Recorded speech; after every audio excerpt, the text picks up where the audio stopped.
What's up, everybody? It's CombatX, and welcome back to the actual final ranked draft of Rivals of Ixalan.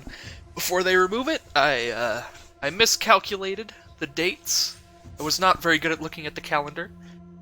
So Rivals of Ixalan is actually still the ranked draft format for one more day here. So let's go ahead and get a final draft in here. I think this pack's pretty good. It has a couple cards that I like a lot.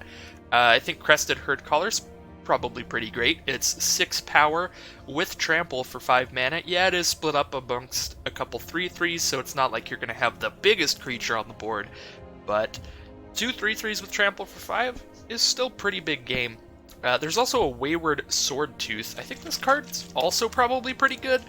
I don't think I've ever played this guy in Limited, but definitely in Casual Constructed, he's a lot of fun. Just being able to play double lands every turn.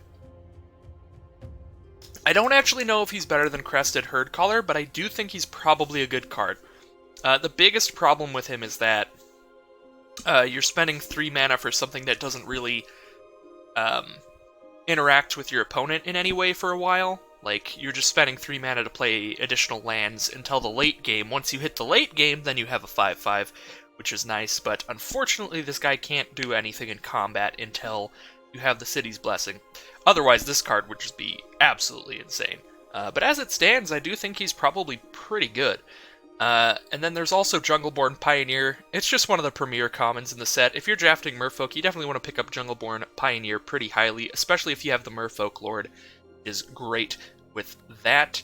I think Sun Sentinel is probably one of my favorite small white common creatures, just because a 2/2 Vigilance is really good to enchant with stuff like Mark of the Vampire, or there's the one with the Wind, I believe it's called, in Ixalan. That's the 2 mana +2/+2 and flying. You can just put some auras or equipment on this to make it really good. And then there's Moment of Craving, which is obviously a removal spell, so you gotta pick that really highly. I don't think Sun Sentinel's like that high of a pick here. I just would like to mention it because I do like the card, probably more than I should. But yeah, definitely the best cards in here I would say are probably Wayward Swordtooth, Crested Herd Collar, Moment of Craving, and maybe we can put Jungleborn Pioneer up there with that. But I think if we want to take Jungleborn Pioneer, we just want to take the bigger version with Crested Herd Collar. So yeah, this is a pretty hard pick, because I've never actually played with Wayward Swordtooth in Limited, so I don't really know a whole lot about it, but I do know for sure Crested Herd Collar can be pretty big game, so I think I'm just going to have to go with the Herd Collar here. I know that's probably a pretty unfortunate pick for anybody who was wanting to see, like, the rare stuff that doesn't get played super often, but I don't know, I think Crested Herd Collar is a great card. So this pack, there's a Journey to Eternity. This card's pretty insane. If you can get it to flip, and your opponent doesn't kill you really quickly, it's going to be very, very hard for your opponent to win that game, because anytime any of your creatures die, you can just spend 5 mana and bring them back from the grave to the battlefield. It's also, like, really good with Enter the Battlefield effects, obviously, because then, you know, you just play your Crested Herd Collar, like, put Journey to Eternity on it, and then, you know, chump block with it, or make a bad attack with it, kill it in some way, then the Journey to Eternity will bring it back, so you'll get another 3/3, and the Journey to Eternity will flip. So, I think this card is a pretty good bomb. The only problem with it is that you have to find a way to flip it, but usually that shouldn't be that hard, so I think that the pick's going to be Journey to Eternity here. There are other pretty good cards here. Impale's obviously great. It's just completely unconditional removal. This can destroy any target creature. And I think Resplendent Griffin is quite good as well, but not quite as good as Journey to Eternity, so I will just take that here. Next pack, we have, in terms of good stuff, there is Bombard, deals 4 to a creature. There is Exultant Sky Marchers, pretty good. Tempo Altisar, I guess would be okay in like in a dinosaur deck, but I don't think it's like great because it is a 5 mana 3/4. It does make your dinosaurs really hard to kill, but still 5 mana 3/4 is pretty weak stats for the mana cost. So yeah, I think Exultant Skymarcher is my favorite white card in the pack. My favorite black card is obviously Dusk Charger because it's the only black card. The green cards aren't super exciting. There's the 2-mana 2/1.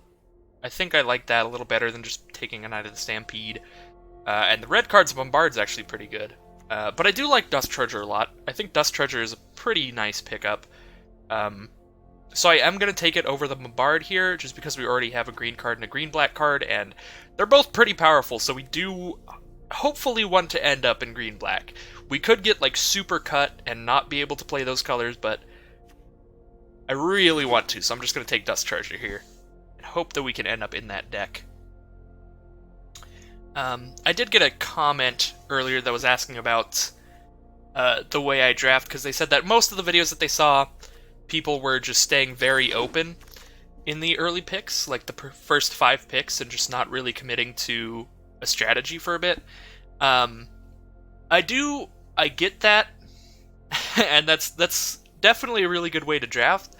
I just draft the way that I'm used to drafting, from drafting primarily offline for years until Arena came out, which is to signal pretty hard, which means that if there's like only one good black card in the pack, or only one black card in the pack, like this Dusk Charger, if I take the Dusk Charger in that other pack, then nobody that I'm passing to my left gets a black card out of that pack, which makes them have... It basically makes my opponents like slightly less likely to be drafting black, because I'm giving them less reasons to be taking black cards, because like here, they just couldn't take any black cards in that pack because I took Dusk Charger. So there is a factor of like signaling by just cutting cards out of a color so that the other drafters can't possibly pick up anything good in that color, and then they're like, oh, I guess I have to switch colors into something that's actually open. It can absolutely blow up in your face, and I don't know how much the bots listen to signals, so it might just be a useless strategy for drafting online, but it's what I tend to do, and I do find myself staying open sometimes, but when you start off with something like Journey to Eternity into Crested Herd color, if you have like 2 really strong reasons to be in a certain color strategy, I usually like to just try the signaling strategy and just cut any good cards in that color out of the pack, and hope that the bots realize that they're not going to get anything good in green and black from me. So anyways, let's head on to this next pack here. These cards are not the greatest. There's a Cherished Hatchling, but I'm not exactly a dinosaur deck. I'm green-black. I have 1 dinosaur, so like if I get this Cherished Hatchling to die, if I cast like a Crested Herd color, I could have it fight something. That seems like a really niche scenario. I might just want Recover here. I think Recover is actually pretty strong, but it does tend to go really late. You could also just take a Cacophodon because it's got a really nice butt. It has a large amount of toughness. And then there's like Cabal Monitor, which is just a 5-mana 5/3. I think this pack definitely, every card in here is really a filler card. But I think every card in here is really a filler card for every single color except blue. I think Kitesail Corsair is actually just the best card in this pack. But we are just like really unlikely to end up playing a Kitesail Corsair. So I'm going to go ahead and just pick up the Recover here. I don't know how correct that is. We probably just want one of these random creatures, but Recover has put in a lot of work for me recently. I think the card's pretty good. Alright, so next pack, there is an Evolving Wilds for mana fixing. Mana fixing is always good. Just make your mana base a little better. And we do have a card that requires 2 green mana. We have a card that specifically requires green and a black. So we have a little bit of color restrictive cards in here that we'd like to make sure our mana is good for. So we have Fathom Fleet Border, which is just okay outside of a pirate deck. It is still a 3-mana 3/3. You're just going to take some damage by playing it, which is a little bit of downside. And then there's Voracious Vampire, which I think is just not really okay outside of a vampire deck, so that's not really a pick. So basically it's between Thunderherd Migration, Fathom Fleet Border, and Evolving Wilds. So Thunderherd Migration could be better than Evolving Wilds, just because it basically lets us ramp our mana. It lets us play 2 lands in one turn because we play our land for the turn, and then we also play a land that we search out from Thunderherd Migration. So it can let us go from, like, turn 3 having 3 mana to turn 4 having 5 mana, which is nice. But I think this card's a lot better if you can consistently cast it for 2 mana, which we just have 1 dinosaur, so usually this is going to be 3 mana, which is a little bit rough of mana cost, so maybe we just want the Evolving Wilds. Don't really know. It's between Evolving Wilds and Thunderherd Migration for sure. I think this deck is also the kind of deck that if we see any Colossal Dreadmaws, we're just going to pick them up. So we'll probably have more dinosaurs in here, so Thunderherd Migration could be okay, but right now I don't really have any major reason to ramp up, so I guess we can just take Evolving Wilds. I don't know. That's one of those toss-up picks. I have a lot of those because I'm not the greatest at drafting. I just kind of flip a coin inside my head and figure out from there. So there's a Spirewinder, there's a good blue card, a good white card in Snubhorn Sentry, and really nothing good in our colors, so I think I'm actually just going to take Spirewinder here. I think it's probably the best card in this pack. So we'll take a Spirewinder, throw it in the sideboard, hope we don't have to play it. So we could get a second Recover or just a Woodland Stream in case we want to splash.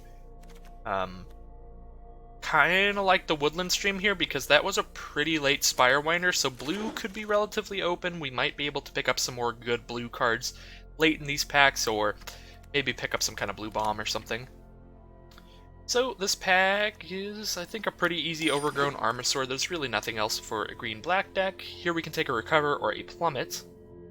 We don't really have any removal yet or any way to deal with flyers. We do have a Moment of Craving, but I think Plummet could definitely be okay. We can put it in the main deck for now, and if we end up getting more removal that allows us to deal with flyers, then we'll just take the Plummet out. I don't really know about running 2 Plummets in the deck, though. But again, all 3 of these cards are pretty mediocre. I guess I'll take the Dark Inquiry, so we already have 1 Plummet. And Cacophodon and Cabal Monitor Wield, so that's a good sign for green and black, that just nobody took these.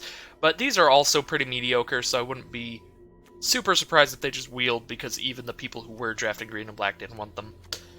I guess I'll take the 2/5, that untap stuff, and we'll take a Naturalize. So, what do we open out of this pack? We don't open any rares or uncommons in our colors, which is unfortunate, but there are 2 pretty good cards in our color scheme. There's Dusk Legion Zealot, lets us draw a card, get a little bit of card advantage in there, and Hunt the Weak, which is kind of removal.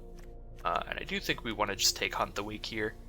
We don't have like a whole lot. Let me just cut the mediocre cards right now and see like if everything goes like perfectly. What do we have right now? We've got like 7 cards. Yeah, we don't have a lot of really good stuff at hunting. Overgrown Armasaur is obviously very good at fighting because you get a token out of it. And it has 4 power, so I think we do just want the Hunt the Weak. And we definitely hope to pick up some big creatures later. Okay, so this is an interesting choice for sure. There's a Hardy Veteran to just have a 2-mana 2/4 on curve, which is worth mentioning because we don't have any creatures for 2 or 3 mana. Our cheapest creature right now is 4 mana, so we definitely want to pick up some 2-drops sooner or later. There's also another Moment of Craving, which is obviously great, and there's Tomb Robber. I don't really know how I feel about Tomb Robber. I know it's been like a year, but I have played Tomb Robber in Limited before, and I honestly just cannot remember. It's such a weird card to evaluate when looking at it, because like, you have to discard cards to use this thing, but you have to think of how many games you have that when you get to the late game and you're just top decking lands, you're just like, wow, well this sucks. If you had like a Tomb Robber on the board, even if they Luminous Bonds it or something, you could just start discarding those land cards to hopefully explore into the other lands just to get them out of the way and actually draw something. So I think Tomb Robber definitely can be pretty good.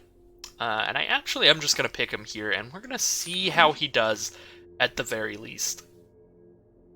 So there's a Nezahal Primal Tide in blue. I don't really think I want to splash that.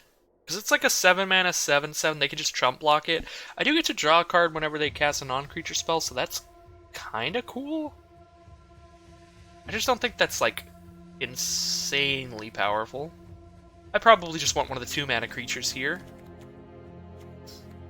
Because I am definitely low on 2 mana stuff. Because also I would be picking up like a 7 mana card in a deck that my mana costs are already getting pretty high. I think I'm just going to take Dusk Legion Zealot here, because Dusk Legion Zealot with Recover and Journey to Eternity are both just like really good combos for getting value. So I'm going to take Dusk Legion Zealot. Now we'll definitely take a Colossal Dreadmaw. I was saying earlier how I would love Colossal Dreadmaws in this deck.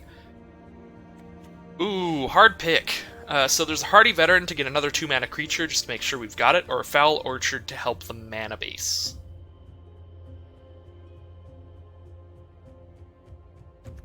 This is the last pack where I could possibly get like really good 2-drops like Hardy Veteran and Dusk Legion Zealots, so I might have to just take Hardy Veteran to make sure I have early drops. I think I am going to do that, fortunately. And right now it looks like the right choice, because there's no 2 mana creatures here. There's also just nothing I'm playing in this deck, I don't think. Like maybe a Traveler's Amulet. Enter the Unknown is interesting, but I've never seen it be that great.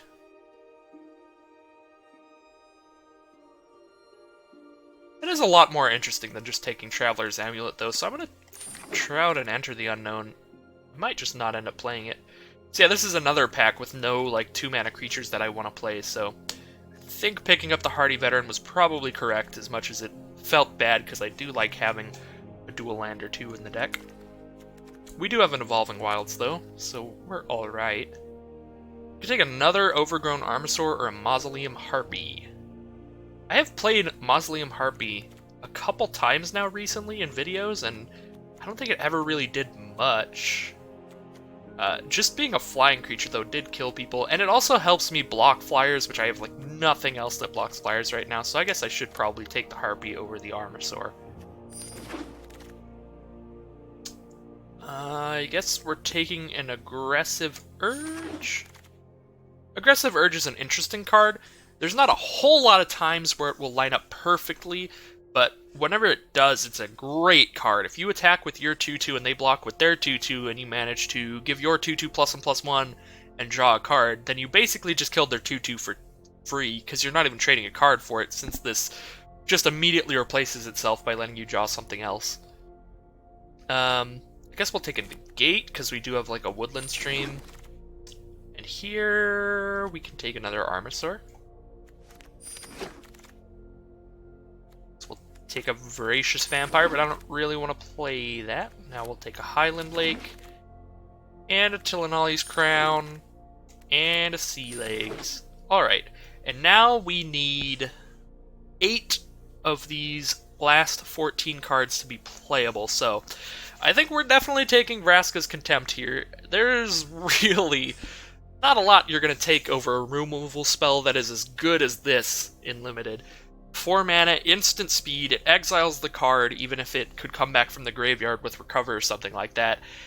And you gain 2 life, and just in case they got a Planeswalker in Limited, it also hits Planeswalkers, so I think this is a pretty easy Brassicas Contempt. But there are multiple cards we would like to wheel here. I definitely want to wheel Colossal Dreadmaw, but even just wheeling a Direfleet Interloper or a Fathomfleet Cutthroat would be okay. So we'll take a Brassicas Contempt in that pack. Ooh, Primal Amulet. I don't think this is the deck for Primal Amulet, but Primal Amulet can do some stuff in Limited. It's definitely much harder to draft around in Rivals of Ixalan, just because you don't open the pack of Ixalan until pick 3.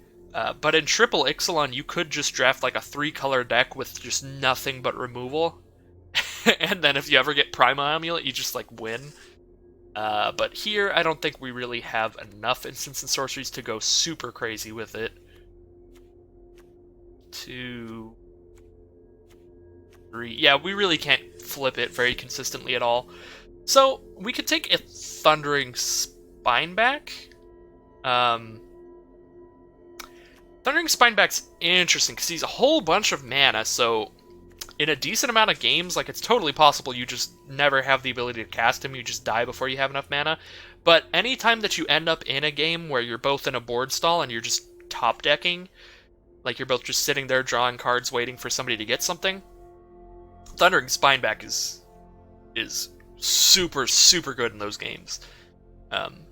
Because, yeah, while they're just sitting there drawing cards trying to draw into something, you could just be making a 3/3 every turn with your mana. So I do like Thundering Spineback a lot. I think I am actually just going to take him.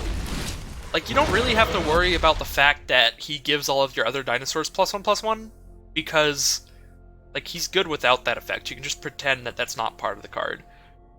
And he's still good in board stalls. So, Wild Growth Walker is a very interesting pick. Also, there's still a Beckett Brass in here, and it's pick 3, which is interesting, because she's a mythic rare. But I guess the bots don't really rare draft. So yeah, I think that the picks for this pack are going to be a Wild Growth Walker or a Jungle Delver. Jungle Delver for the same reason as Thundering Spineback. It's not quite as explosive of a mana sink, but it is also just a 1-mana card. So it's a lot easier to get on the board for basically a smaller version of that effect, where you can always be doing something with your mana if you're both just top decking. So let me see how many Explore cards I have. I've got 1, 2... I guess I just have 2 Explore cards, but, like, having a Wild Growth Walker with a Tomb Robber on the board sounds like just living the dream. That's, like, an insane combo, because you can just explore for 1 mana. You do have to discard a card to do it, but you could explore so many times if you have that on the board. And also, Wild Growth Walker is a 2-mana 1/3, even if you don't explore at all. So I actually kind of want to just pick Wild Growth Walker here. It's also just a 2-mana creature, which I definitely need more of. I have a Hardy Veteran and a Dusklegion Zealot, and that's it. So, sorry, Jungle Delver. I think it's going to be Wild Growth Walker, actually, here.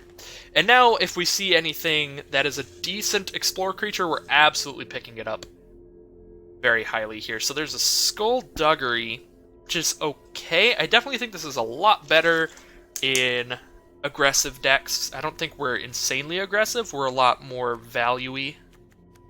We're kind of mid-range, you know?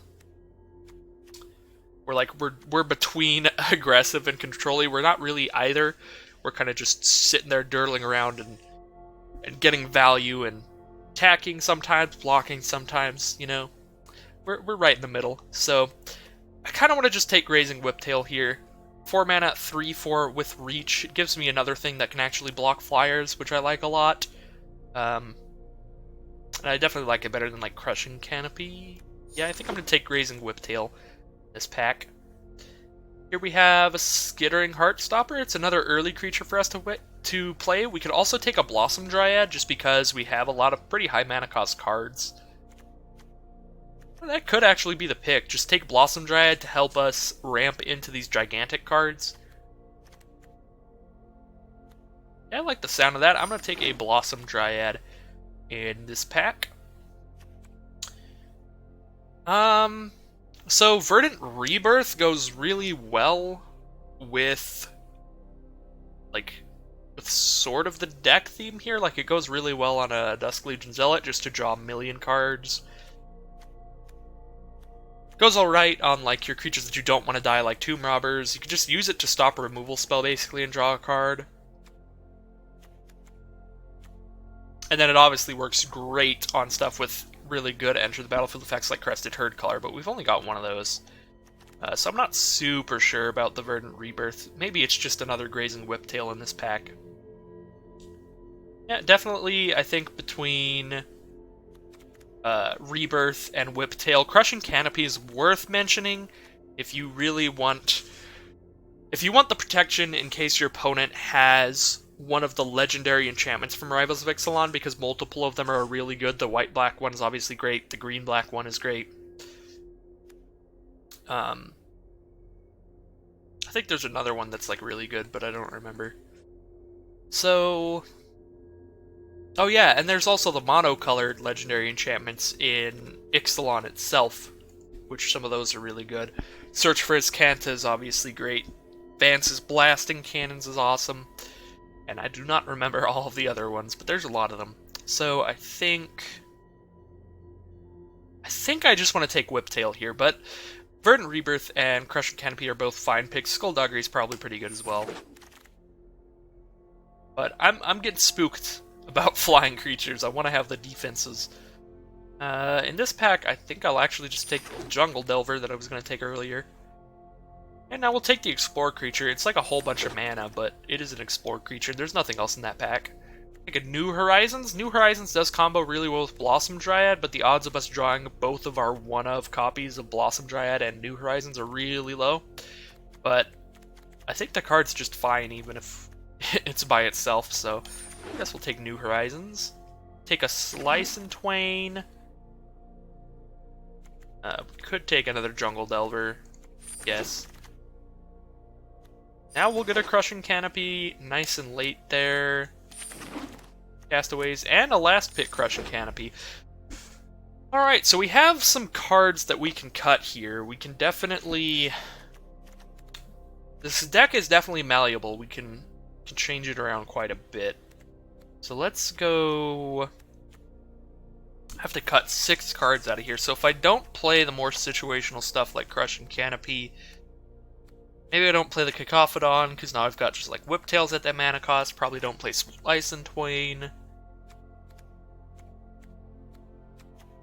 We've got like a pretty high curve, but we do have 1 Blossom Dryad, 1 New Horizons.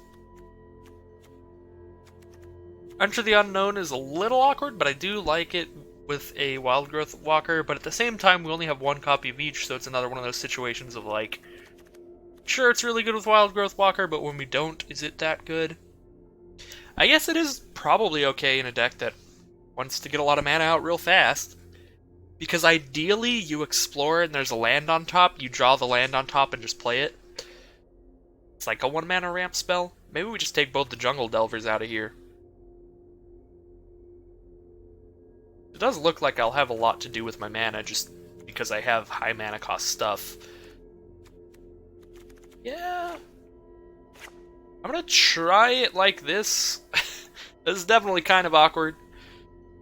As I say, basically every draft, but I don't know. I'm rarely confident in my decks.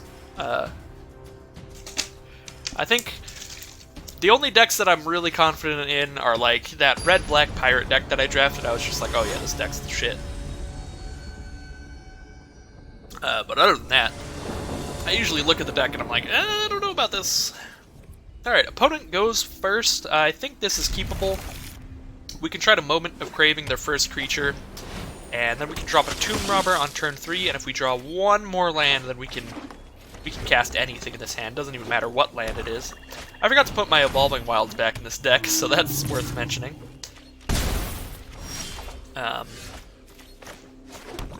So opponent's off to like an aggressive start. 1 mana 2/1 into 2 mana 3/1. That's pretty spicy. I am probably going to Moment of Craving one of these creatures here just to not die so fast, and I might have to just block one with the Tomb Robber. Trade off. Alright, so let's kill... So the Aspirant can get flying later, but the Raptor Companion is 1 more damage right now. We do have a Grazing Whiptail in our hand, plus a Hunt the Weak, so I don't think we're insanely worried about the flying later, so we'll just stop the most damage that we can. Opponent drops a Legion Conquistador. How many copies? The Legion Conquistador game continues. For 1 copy. Alright. Dusk Legion Zealot is a very fine draw there. Now they can't really attack with the Aspirant, or else they're going to have to trade their Aspirant or like a pump spell for my Dusk Legion Zealot, which is literally just a 1/1, so... Zealot is pretty nice here. Just stops them from attacking with the 2/1, I think, until they get the Blessing. Yep, so we'll take the 2. And now we can just drop the Whiptail. So even if they get the Blessing, they can't attack with the Aspirant, and now I just have blockers for all their little creatures that they have. So we have established board superiority, unless they destroy my Whiptail. Which we are definitely hoping does not happen, but if they do, it's not the end of the world. We can... Ooh. I was gonna say we can play like a Dusk Charger and just hunt the weak later. So if they attack here, they've definitely got a pump spell. Yeah, I don't really have any removal except hunt the weak anyway. So like if I block here and they pump spell to kill my Whiptail, that's bad. But at the same time, if I don't block here and then on my turn I hunt the weak and target the Aspirant and then they pump spell anyway, then I've spent a Whiptail and a hunt the weak just to get rid of their pump spell. So let's just do the block. It's not the greatest.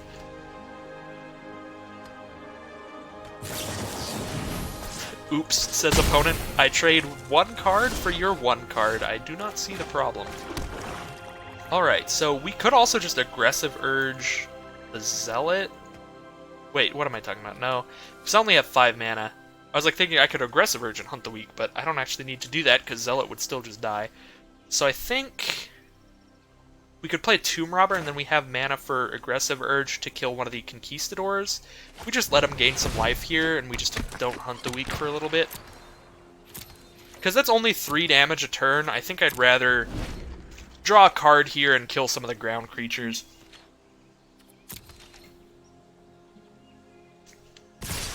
Maybe it's better to just drop Dusk Charger. Because then I'm like...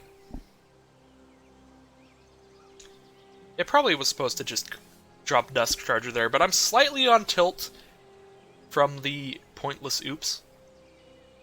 Do I trade with the 1/1? No, that's the other thing. They said oops when this card pumps their whole field, so it would have been infinitely better this turn. So I think that that was actually a really good block on my part. I don't understand opponent's thought process. It's like, oh no, you 1-for-1'd me instead of like 3-for-1'ing me this turn? That seems like an oops on your end. Alright, Everdawn Champion. That's not that scary. So now we just drop the Dusk Charger. Taking 3 in the air and blocking the Conquistador. They could attack with everybody to get 2 more damage in, so I'm down to 5.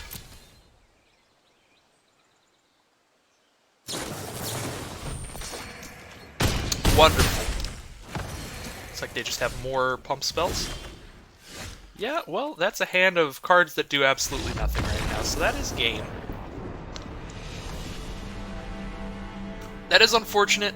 Things probably would have went a little bit better if I just cast the Dusk Charger earlier, but them drawing into the pump spell plus me drawing into just like a New Horizons means that I don't think I would have won that game, but I definitely could have killed more of their creatures than I did. I could also have just used Hunt the Weak with my like Dusk Legion Zealot to kill the thing. Oh my god. I guess I'm just playing a monocolored deck now. Yeah, this is a little better than the last hand, because the last hand was a bunch of swamps with a bunch of green cards, so this is mildly better. Even though it is still one color. I don't think I can afford to draw Hunt the Weak that I don't even know if it's going to do anything, because I just have a 2/2. That is the only thing I could be hunting with. So, Hunt the Weak could just screw me over by existing in this hand, so we're going to have to put it on bottom.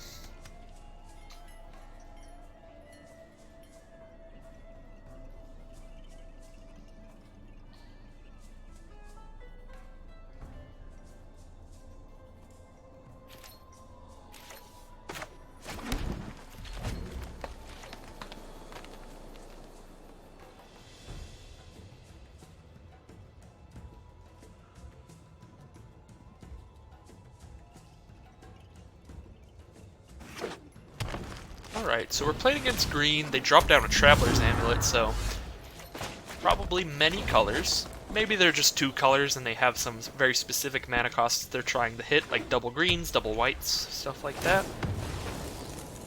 So Amulet for a mountain.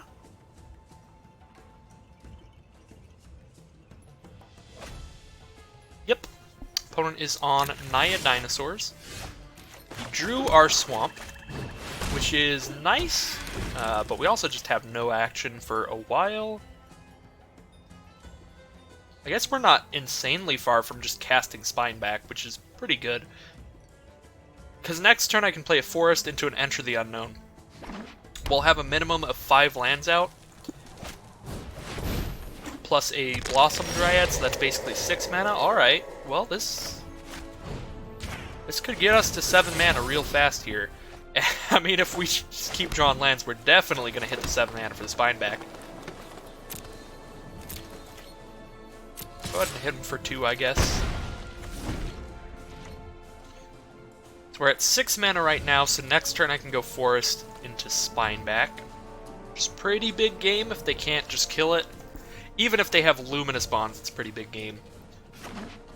And if they shoot Blossom Dryad here, it's not the end of the world. We'll just cast the Spineback 1 turn later.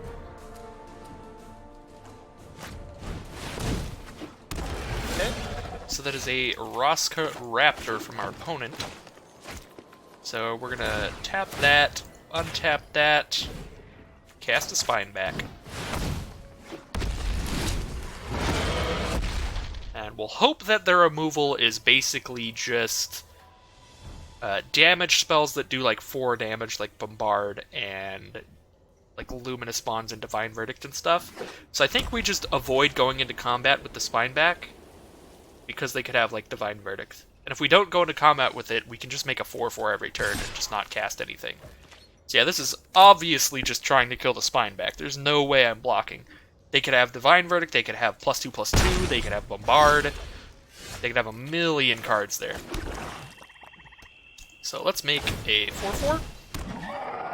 And I'll go ahead and just draw a card here.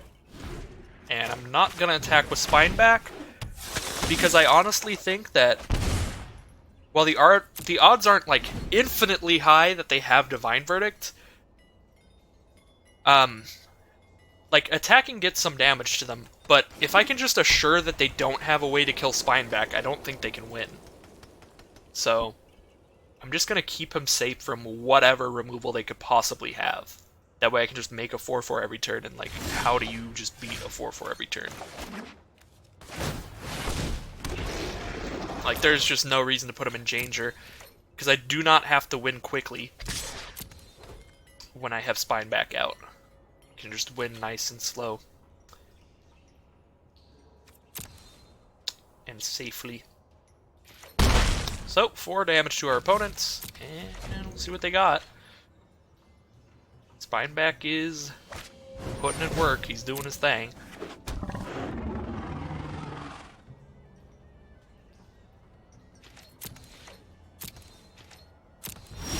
Alright, there's an Armasaur, whatever, we'll just make a 4/4.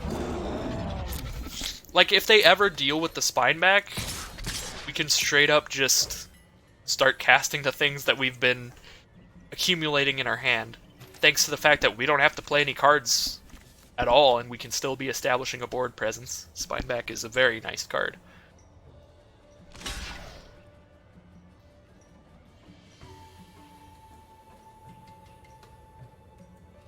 So Chump Block, we will take 2 from the Enraged Sugar. Oh wait, looks like it's not a Chump Block. I guess I'll just kill the Raptor and then I just don't take any damage. Raptor is dead. Passing the turn. I could have just Moment of Craving the Death Spitter, but kind of like just literally not casting anything from my hand.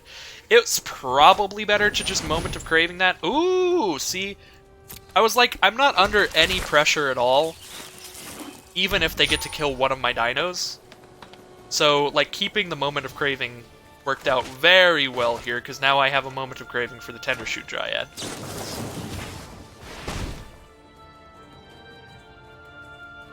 We'll see if they have a pump spell. Nope. That's the scoop. Alright. But yeah, like, I didn't really Moment of Craving on the block there, because I was like, it doesn't really matter if they kill one of my 4/4s, because I can just make another 4/4.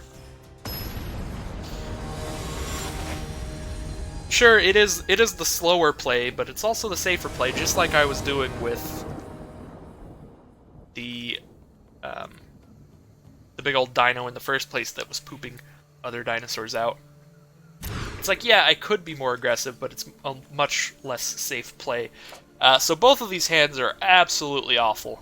They're... oh my god. This one's even worse. Alright, well, this is the best hand I've got so far. I'm actually just going to put the land on bottom, because it will probably still draw at least a land. Yeah. By the time that I get to Dust Charger mana. And I would like to not just draw nothing but lands, so... Scry to the bottom worked out so far, because I did just immediately draw another land anyway. Guess we'll just trade with the Raptor on blocks here. Just cast Recover to draw another card. Yeah, this is a pretty not great situation. We had to mulligan to 5 on the play. So we are just at a tremendous card disadvantage. We just get 3 cards less than our opponent. Because we lost 2 cards from mulliganing, and our opponent got to draw on the first turn since they're second and not first. So they're basically at a 3-card advantage here, which is a pretty big deal. So Whiptail, that thing gets +3 on attack, so I guess I'll just keep the Hardy Veteran back here. So I guess we have to just hope that we draw enough of our value cards that we can make up for the card disadvantage that we're at right now, and just like draw 3 cards throughout this game.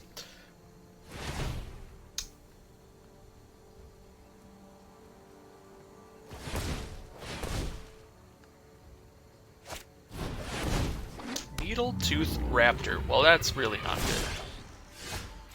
That's a good draw.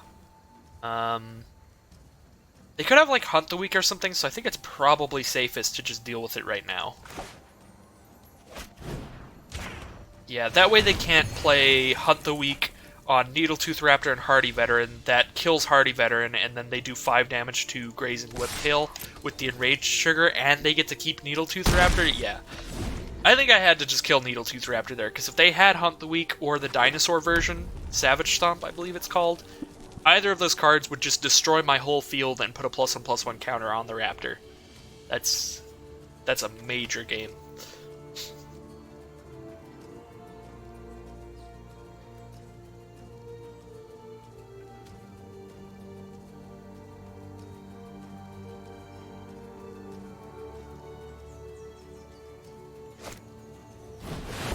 Sun-Crowned Hunters.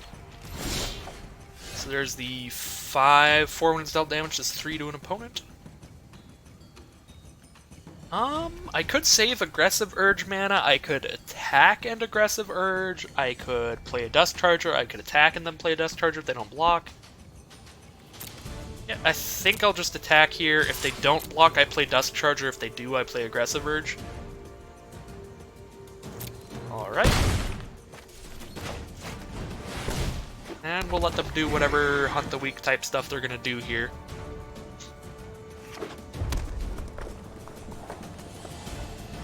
We'll let them kill our dude. Like, because then we can cast Recover and hopefully draw into something.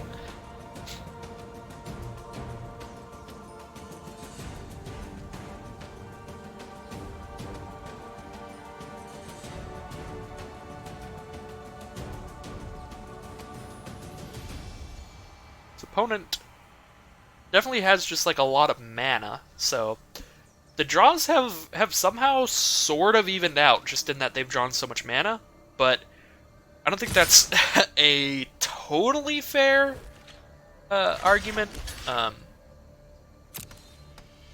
just because they probably have like stuff to do with this gigantic stack of mana. Like, they might have, like, 6 mana and 7 mana cards. Like, we've already seen 1 6 mana card, so they might need all this mana instead of it just being Flood.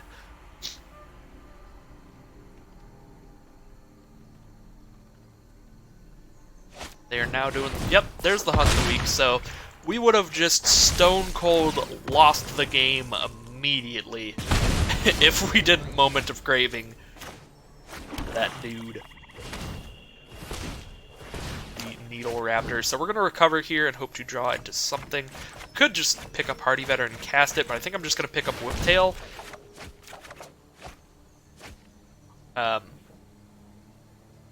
Just because it's a bigger card. So, I don't think I'm going to chump block here. I think I'm going to attack, and if they have a charging Monstrosaur, I'm just, like, demolished. Maybe I do pick up the Hardy Veteran. Yeah, I was probably supposed to pick up the Hardy Veteran, cast it, and block there, but I forgot that Hunt the Weak put a counter on their guy, so... Being completely honest, I thought that guy was still a 5-4 when I picked the Whiptail. Because then I was going to just not attack with Charger and Aggressive Urge on it. Which is now just awful. Colossal Dreadmaw, yeah. Yeah, well, this is just not an event that's going well at all. So, had I returned Hardy Veteran, double blocked Hunters, I would be at 9 life instead of 3, but Dusk Charger and Hardy Veteran would be gone. And then this turn, I would literally have a New Horizons and an Aggressive Urge. I could not cast a creature this turn.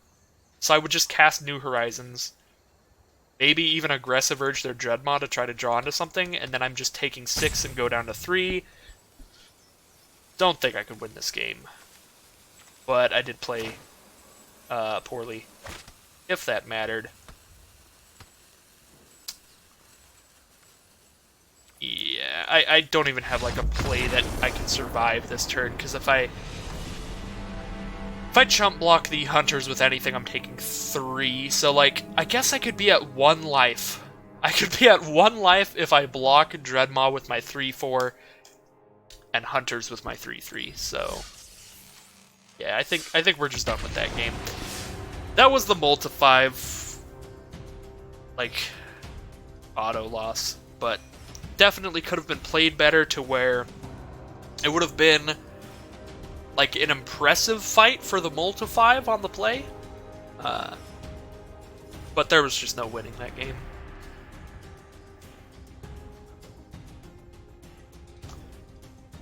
And I think we played really well for like a small amount of it, and then just like really poorly for the other, so it like balances out. Because we also could have just died a million turns ago if I didn't just immediately Moment of Craving Needletooth Raptor. Had I just played another dude on the board, I would have just lost immediately. So this is like the combo hand. Wild Growth Walker into Tomb Robber. That's super neat. This is going to be a big Wild Growth Walker.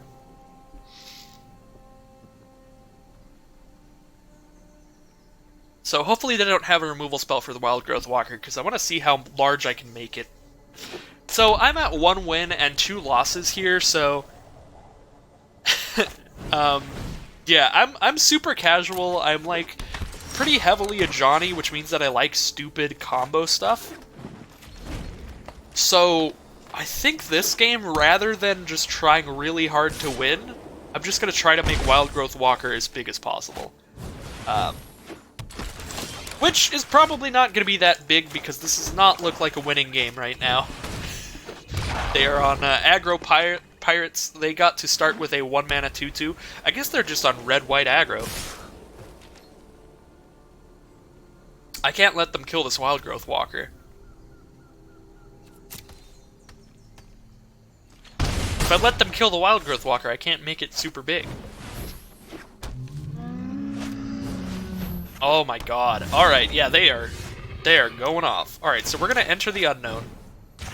We're going to explore. Wild Growth Walker gets a counter, and I gain some life. I do think that this was also just the best play. It wasn't literally just... just to try to get as many counters on the Walker as possible. Because now it's a 2-4 and I gain some life, so this time I can block and try to kill one if they don't have a pump spell. If they still just... Okay, I was going to say, if they still just immediately attack there, then I think that they probably have just Moment of Craving as the pump spell. Alright, so I think I'm going to cast Whiptail, and we will explore off of the 5th mana. just discarding one of these lands. We're definitely not attacking until we have like a Colossal Dreadmaw out on this board. I mean, if they don't have targeted removal, this is actually like a really good field to stop their stuff. So Tillinolly's Crown on a Snubhorn Sentry makes it a 3/2. Alright, we're going to discard a card to explore. Dusk Charger, let's leave you on the library. Wildgrowth Walker goes to 3/5. We play our land. We now have 9 permanents, so I could just play Dusk Charger, but I think I'm going to play Dreadmaw. It is slightly bigger. We have the field of blockers now. And now we have one 7-mana card in our deck, and the rest are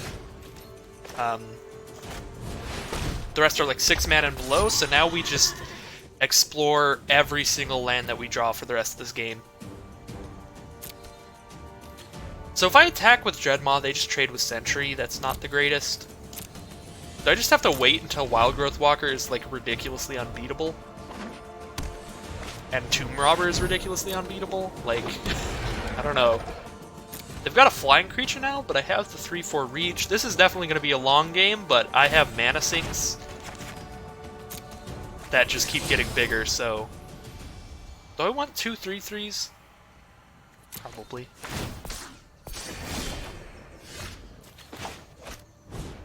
Two 3/3s. My board will eventually be a lot better than theirs. Right now it's not particularly. I mean, I guess it is. If you math it up, we have the same number of creatures, and I think I have slightly more big creatures. So, but there's not like a super smart way to do combat here. So they're just going to spend a pump spell to be able to get there with Pterodon. They sure are. Alright. Sorry, that was a terrible pun. Hunt the Weak. That'll get the 6-power guy out of the way. That will get the 6-power guy out of the way. So we do we Hunt the Weak on Colossal Dreadmaw? I think we Hunt the Weak on Colossal Dreadmaw.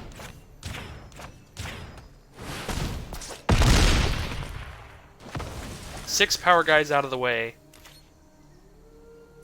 We can start attacking with Dreadmaw next turn. They can start attacking with Pterodon now, but I have 23 life, so that's like a 12-turn clock. So I'm like totally fine with that. Plus I gain life every time I draw a land. So let's go with the Dreadmaw, send him in. Guess we could send in the Dusk Charger as well. If we send in the Dusk Charger, we're trading Dusk Charger for like a 4/4 or 2 2/2s. That seems fine. So we'll do that.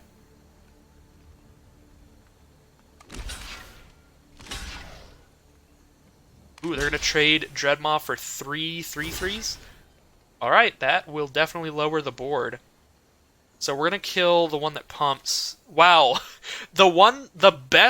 Objectively the best creature. They put it at the back of the combat. Super, super smart plays. Alright, so the worst one is the 2/2 that doesn't do anything. We're going to kill the one that gets +1/+1 on attacks. We're going to kill the one that gets fire breathing, and we're going to kill the random one with haste.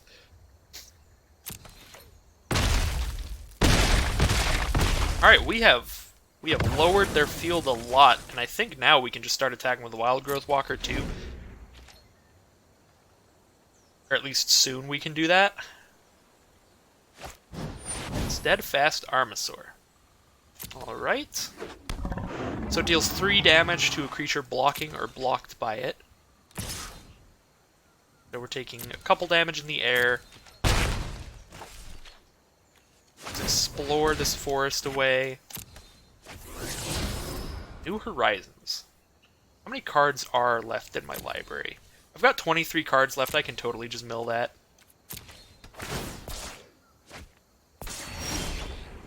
And we draw into a Queen's Agent, so we cast that and explore again with the Wildgrowth Walker. Walker's got 8 toughness. 4, 5, 6. Okay, so they don't really... They do have enough to just kill it.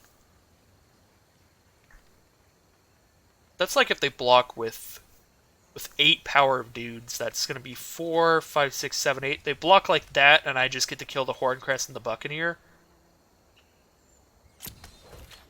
Yeah, I do think I'm in a better position if I just keep the Wild Walker as much as possible. Okay, I think their field is definitely small enough now that I can just start Alpha Striking.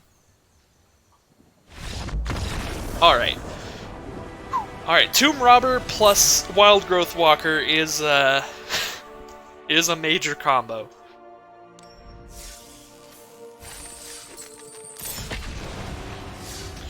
Opponent had like a really scary fast start, but then I was like, wait a second, I can just explore like a lot of times and gain a lot of life, and then all of a sudden my creatures are way bigger. So that worked out, for sure.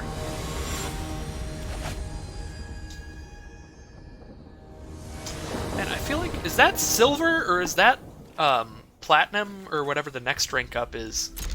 Because I keep getting paired against this level of people. I don't know if I'm getting paired up or paired down.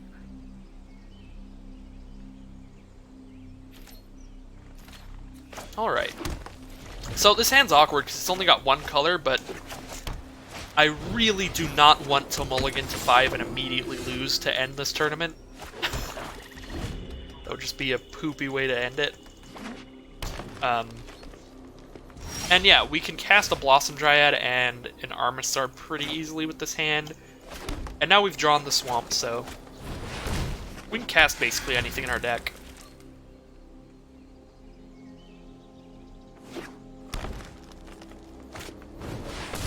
Ooh!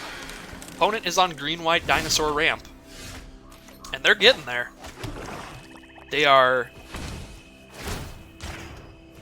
like really close to being able to cast just like any green-white dinosaur. Because they're going to have 4, 5, 6. If they play a basic land this turn, they have 6 mana for dinosaurs, so they could just drop a Dreadmaw if they have a land in hand, but it looks like they don't. They do have the mana to drop a Sun-Crested Pterodon.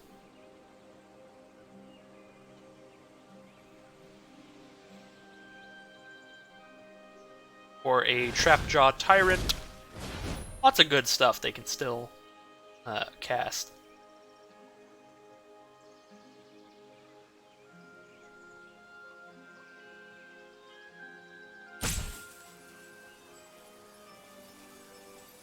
Ripjaw Raptor. It's a large amount of dinos that it's possible for them to cast. Don't know what's going on here. Maybe they have like a double white dinosaur they've got to fix their mana for. I don't think that it lets you untap Blossom Dryad like you can untap lands, unfortunately. Alright, so they just cast the Helioptris. So I'm pretty certain they have a double white card that they were trying to cast there. So they could just have like a Trapjaw Tyrant, which is the mythic rare white dinosaur. Whenever it's dealt damage, you exile another creature till it dies. So that would be a pretty big problem. So we certainly hope that they do not have that, but we'll certainly find out as the game progresses. So I'm going to attack with the Armistar. I could also just attack with the Dryad, because like if they trade with the Helioptris, that's a fine trade. Yeah. We'll attack with the Dryad and see if they want me to not be able to ramp here. Okay. They're just going to block with the Collar. That is fine. I definitely just wanted to offer the trade with the Helioptris, because if we got to kill that for the cost of our Blossom Dryad, that's certainly not bad. Even though we do have the Spine back in our hand, we only need to draw one more land to be able to do him, and even if we can't, we have a Tomb Robber, so we have other stuff to play. So, Overgrown Armasaur this turn. We're taking 2 in the air from the Helioptris. So now we're going to cast our Spine back, and we are definitely worried about the Helioptris. That is the biggest problem, for sure. But we've got some big blockers for ground creatures. Unfortunately, they have 6 damage in the air every turn, but hopefully we can outrace it. They are down to 6 life. So they're going to have to race very well here.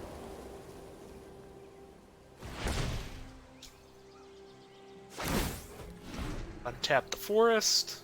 So this is a... Alright, there's the Colossal Dreadmaw. The big boy is here. No attacks. I am super happy with that. The longer they just sit here, the more likely it is for me to win. But if they did attack, they probably would just die. So they're probably playing better than I could. So that's good. I don't really think I can attack into a Dreadmaw well here. If I attack with all three, they kind of have to block everybody. You know, that's probably fine. I can make 4/4s every turn, so what do I just attack with these two? I lose a Dreadmaw? Nah, that's not fine. That's not fine. Because then I lose a Armisar just to kill one of their dudes.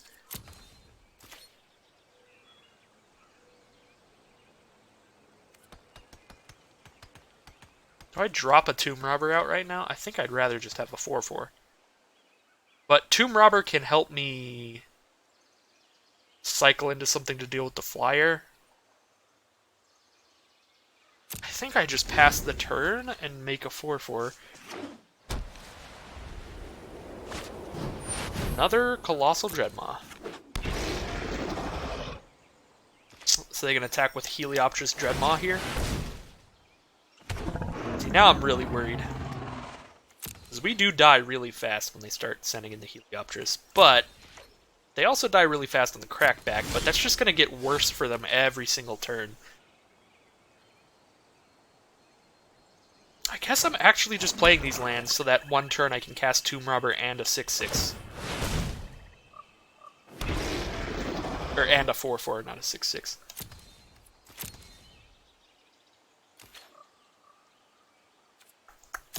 Not gonna attack quite yet.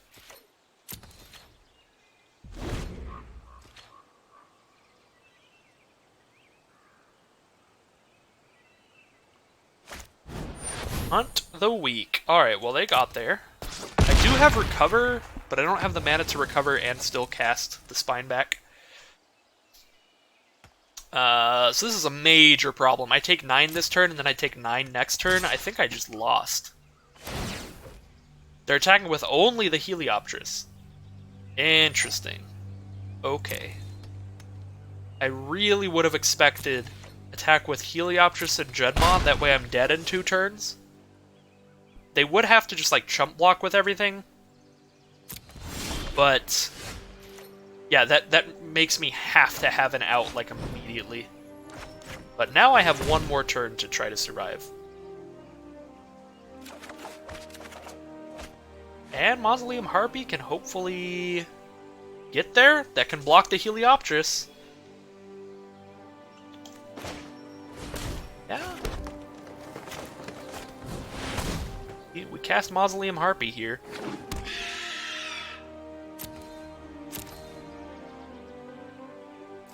I think we're attacking.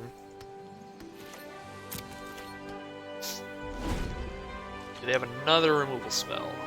They could have like a Luminous Bonds that they just couldn't use on the Spineback because I never attacked with it. Or because I never cared if I was attacking or blocking with it. Wonderful. So they just have all the answers. Well, yeah, I just lose here. I could have died this turn if they played a little more aggressively. They choose to give Dreadmaw flying. What? They... Okay. What, just give the one that's...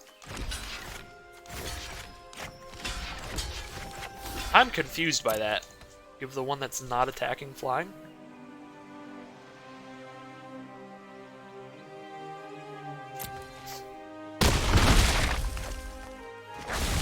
I guess that was just a misclick. They could give the oops there.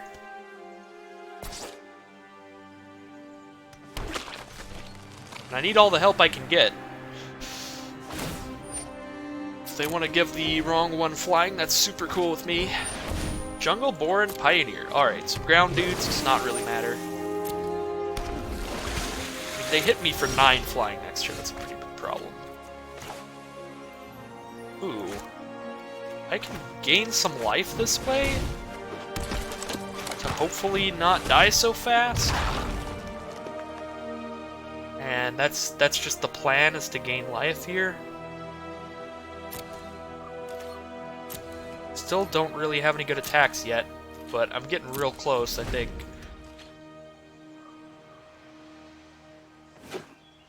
So I gain three life every turn if all I do is discard cards.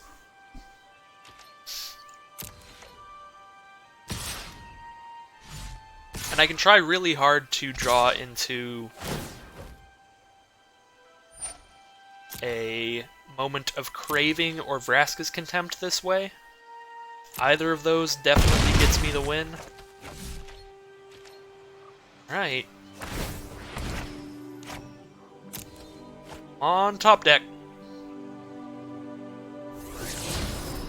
That does not give me the win immediately, so I'm just gonna... I guess I could just cast it and explore off of it. Which is basically the same thing I'm gonna do anyway. I think. So yeah, we're just gonna explore again here.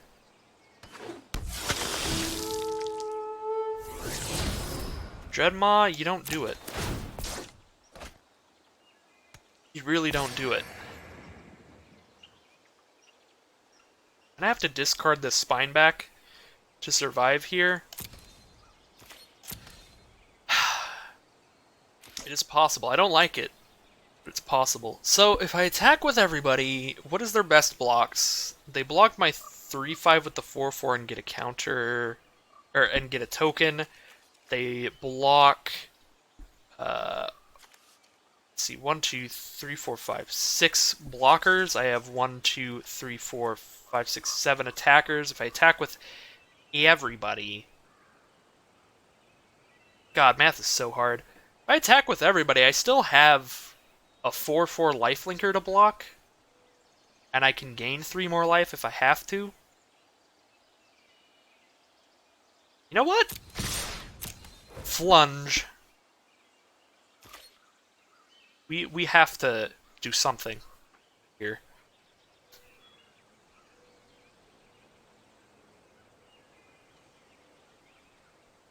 So I've got like one more turn to draw into the Moment's Craving, and I actually do think that attacking here is good if I survive their attack next turn, which I think I do. So I think this is actually a fine attack. It's definitely not ideal because I didn't math it out, but it's like okay. It's probably better than not attacking.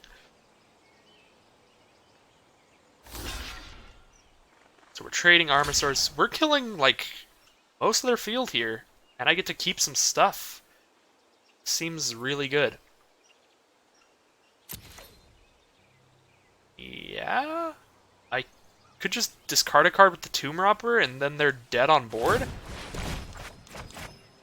Because then they just, like, didn't do the math right, now they take 6 minimum. Yep, that's 6. They didn't block those 2. Alright, well... Oh, that's more than 6. They were already just dead with the way they blocked, because trample. Okay, well, you know, sometimes the flunge works. I don't know if there was a block where they could have survived. Maybe? Probably? Really not sure. Oh my god. That was ridiculous. That was the dumbest. That was just the desperation flunge. Just send all the dudes in and see what happens. Please work out. Did. Alright, so this hand has both of our colors. Not a whole lot of action, because Wild Growth Walker by himself doesn't really do anything. Same with Blossom Dryad, but now we have Blossom Dryad plus New Horizons, so we can cast just literally anything that we draw on turn 4, too. We could cast anything in our deck on turn 4. Or not turn 4, it'd have to be turn 5, because turn 4 we're still casting New Horizons. No attacks.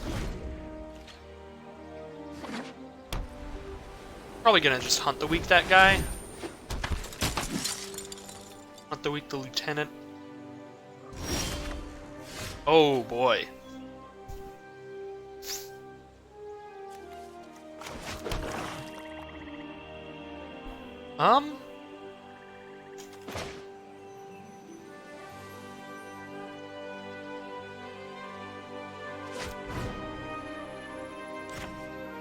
Well, let's put it on one of the swamps. Put the counter on...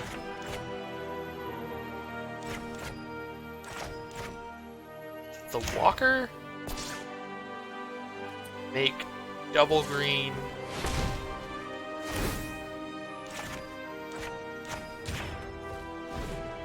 Make double green. Kill Legion Lieutenant. I'm spreading out the counters here so that I don't just get, like, destroyed by a removal spell on the walker. And now Walker's just like a super good blocker, and Dryad's a fine blocker. Oh! Oh! We got them to use their enchantment removal with the Journey to Eternity in hand. No! What? What is your deck? No! What? What? Opponent just goes main deck Cleansing Ray into main deck Duress? God dang it. Opponent is on the clutch situational cards plan. Wow. I could Vraska's Contempt this thing, but it's more annoying than it is anything. It's not really a threat, so I'm just gonna save Vraska's Contempt for a threat like that. It's not like a huge threat, but I think it's thready enough.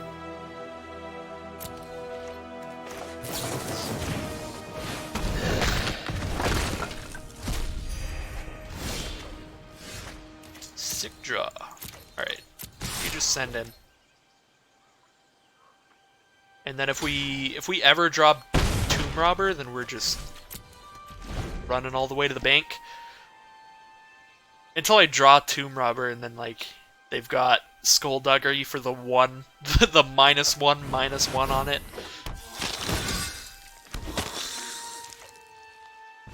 Just follows it up with just perfect answers.deck. I do think that Cleansing Ray on my New Horizons was just a net gain for me, because I literally have not needed the New Horizons mana a single time this game.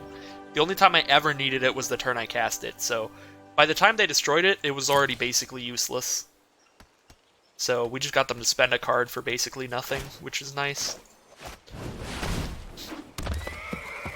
4, 5, 6, 7, 8. Yes, we do want to play this land, that way whatever I draw next turn we can hit the City's Blessing. See, now I would have had the City's Blessing if they didn't Cleansing Ray my my New Horizons, so there we go. There's where they got me.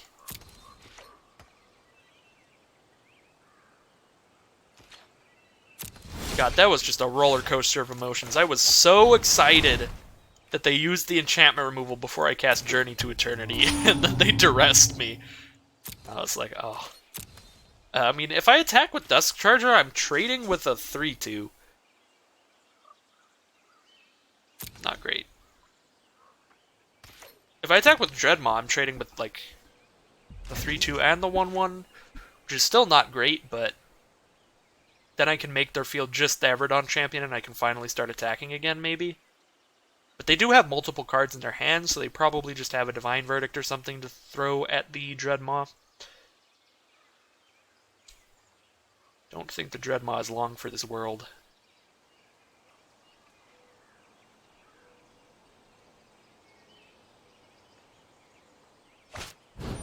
Luminous Bonds. That'll get them.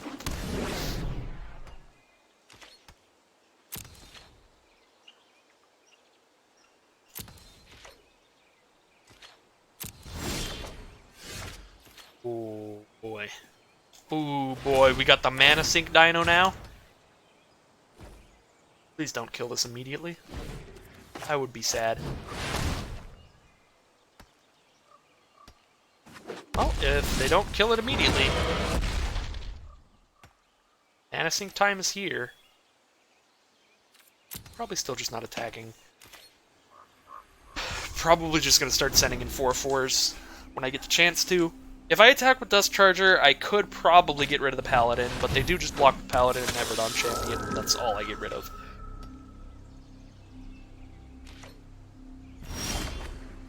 Alright. 4/4! Okay. So we're gonna keep... I guess at this point, I get a 4/4 every turn. Yeah, I'll attack with the Dust Charger. Go ahead and trade off with the Paladin. Okay. They just want to stop the damage, they don't want to trade off. I suppose that was a possibility as well, but I have like 5,000 blockers, so it's not like I'm losing any value sending the Dust Charger in. 3/1 Flyer is going in.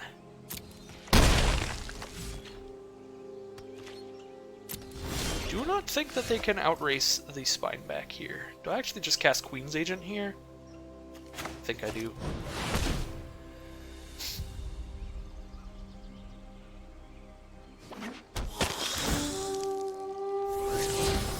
Dusk Legion Zealot. And I honestly just put that in the graveyard because next turn I can just pretend that I drew the card off it by drawing the next card and making a 4/4 instead of a 1/1. I do have the mana that I could make a 4/4 and the 1/1, but I'm going to just keep this in my hand in case I ever draw Tomb Robber.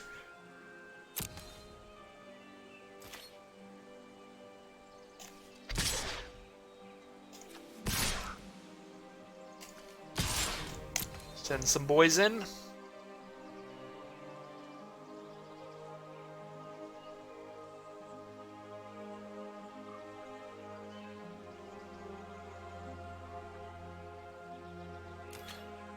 See what they do about it.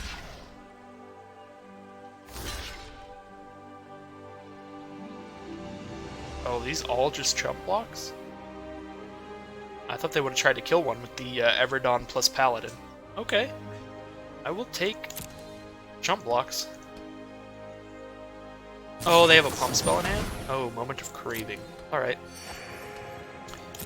So they get to keep the Paladin, I lose the Walker. Do 4 to them, but I still keep the Dust Charger as well. That was a fine combat. Not, like, amazing.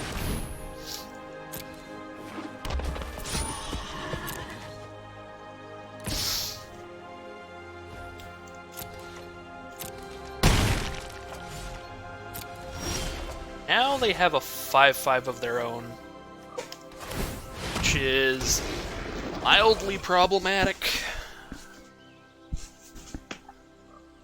I don't think we attack here. I attack with everybody if they block my 3 biggest things. They're taking 7.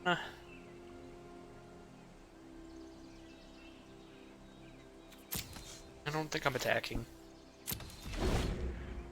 Just gonna keep making 4/4s. We have a lot of turns to survive. Alright, now that they have a second Vampire Remnant, we cannot have nearly as many turns to survive. We're gonna have to get very aggressive very quickly. Other land. Okay. Let's see what's in the grave here. Alright. Let's...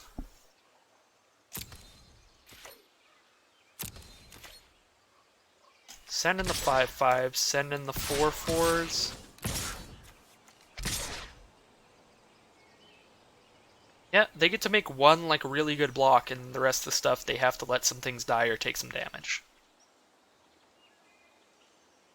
And when I say really good block, I just mean one trade, so that's not even the greatest. They could also just, like, they could do one good block, and then the rest are just stuff dying and chump blocking, which is good. Alright, so this way I do... basically do 4 to them, because I'm trampling over for 1, but they're gaining 1. But I also get to clear out a lot of their little guys. Sick. Alright, they got rid of the lifelinker, but they're down to 10.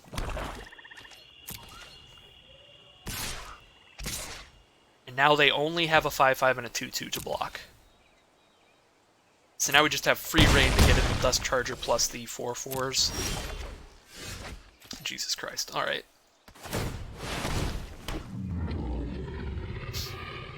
If I draw one more land, then if I had kept playing the lands, I could make 2 6/6s in one turn, but I mean, that's so unlikely. I am just going to play a land at this point, though, because then even if I draw Tomb Robber, then... I guess if I do draw Tomb Robber, I do have the mana to discard all of these, so that's cool. Alright, same way, send in Dust Charger and 4/4s. The race is super on.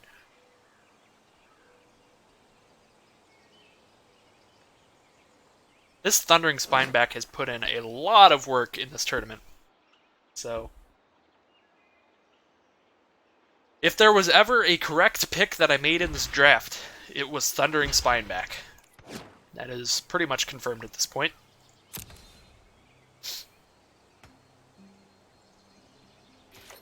Takes 4, goes to 6.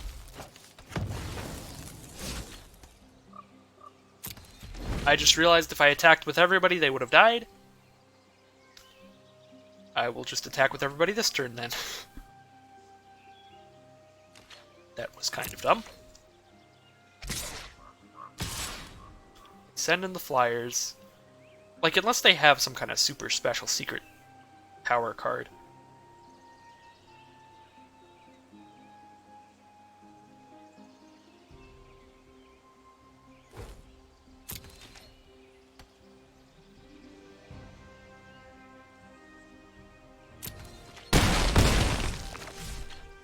Alright. They have 2 blockers. The most they can stop is this 10, and then they take 11. So, let's see.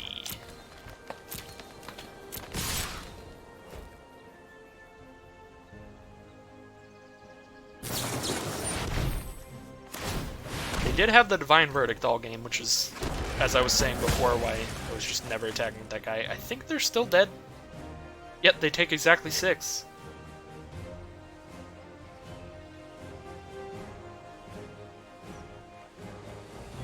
They have to have a backup card. They have to have Divine Verdict and something else.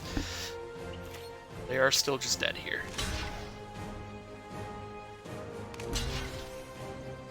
Alright, take 6. Hopefully.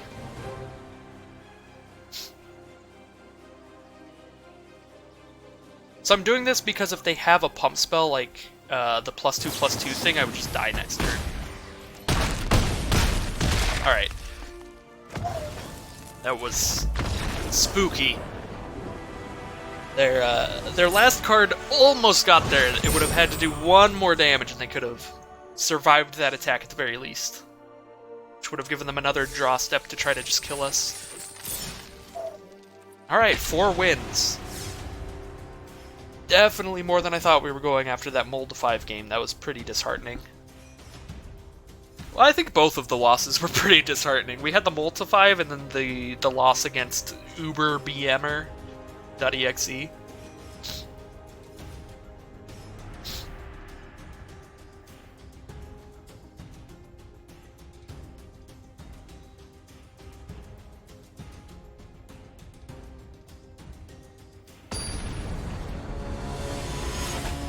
Alright.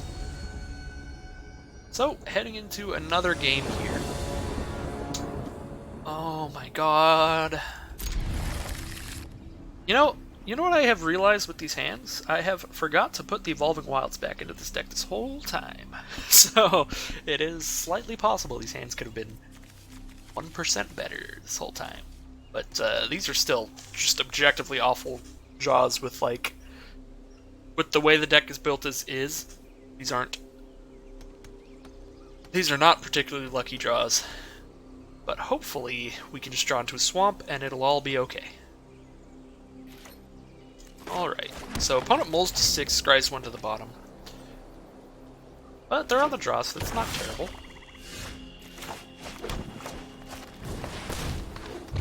So, Wild Growth Walker on turn 2 with really nothing to follow it up, basically at all.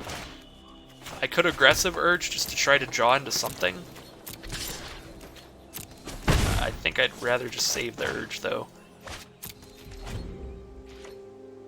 I'm just really hoping to draw another land by turn 5. Doesn't matter what land it is, it just has to be a land. Okay, perfect. Actually perfect. So we got the swamp. Before turn 5. Got to draw a card there. Opponent looks like they are stuck on 1 mana as well, so we'll see if they can get their second color on turn 4, just like I did. Seems like maybe a no, because opponent is thinking here. That is a 4th swamp. Alright, so opponent's either monocolored or kind of screwed right now, mana-wise. Moment of Crave. Guess I just attack with everybody in, like, Moment of Craving. It's probably better to just put a 4/4 out, actually. Because that can attack with, like, no backup of no Moment of Craving, no Aggressive Urge. Alright, so they are black and white, and they have received the plains 1 turn later than I got my swamp.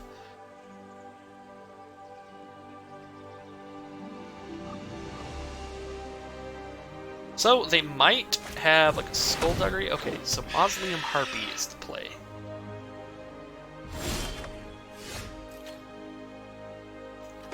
So, we'll play a Forest. I could play my own Mausoleum Harpy now. And then just attack with Armasaur, and it's like, if they do the double block, then, like, cool, I get a counter out. Yeah, I also have really good chump blockers. Like, I'm absolutely just chump blocking with a Zealot if it comes to it. And then getting a counter on my Harpy. That's, like, really nice. So we'll send in the Armasaur. They're probably, yeah, I was going to say, they're probably taking 4, because the other option is to lose their Mausoleum Harpy, give me a 1/1 token, and a +1/+1 counter on the Harpy. Did not think they had a good block there. And I am attacking with the Armasaur because I actually want my creatures to die now, so I will block the Dusk Charger with Dusk Legion Zealot. So, Immortal Sun is really hard to beat. I'm going to have to just outrace them very quickly here, or I am screwed. Because all of their cards are straight up just better than mine now. All of their creatures get +1/+1, all of their spells cost 1 less to cast, and they get to draw 2 cards a turn instead of 1. So opponent just gets advantage on everything, basically, is how that card works. So I think we probably just like attack with everybody except for Dusk Legion Zealot. Actually, no, we don't attack with the Walker either because we have a Tomb Robber in hand now. So we send in, we just have to race them now. I mean, that's 7 damage to them. 7 more and they're just dead. So would I rather trade and get a counter on the Harpy, or kill their dude? I can kill their dude with an Aggressive Urge, and then I draw another card. I also, yeah, this is much better. So I draw another card, I keep my Armasaur, I make a 1/1 token, and I also just play Tomb Robber this turn. And then I have the creature advantage on board by a lot. I think this is probably the most likely way for me to outrace the Immortal Sun. And I actually just play Dusk Charger instead of Tomb Robber, because that's almost definitely going to do more damage to them. And that is what I'm trying to do, is damage them as fast as possible here. Alright, wow. Alright, we beat the Immortal Sun, basically because they had to have a really slow start. Just because their mana messed up on them. They got kind of mana screwed there, but they did have an Immortal Sun to attempt to come back after the mana screw. Luckily for me, it was too late. Immortal Sun is one of those cards that a lot of times your opponent will just drop it down and the game will end. If you and your opponent are at parity for the whole game, if you and your opponent are like pretty even, like trading creatures and stuff, and you know, you're both down to like 13 or 15 or something like that, and you've had a very even game so far.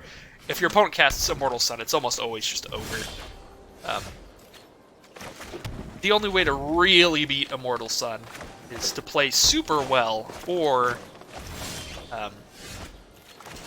to be on the aggressive, like, majorly.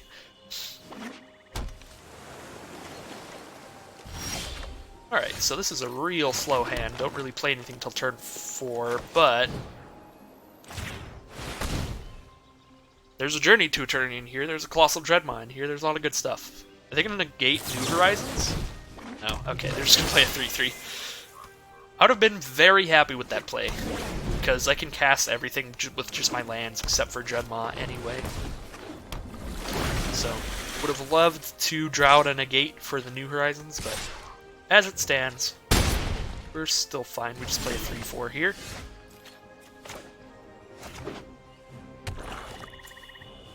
Boop. Bump, bump.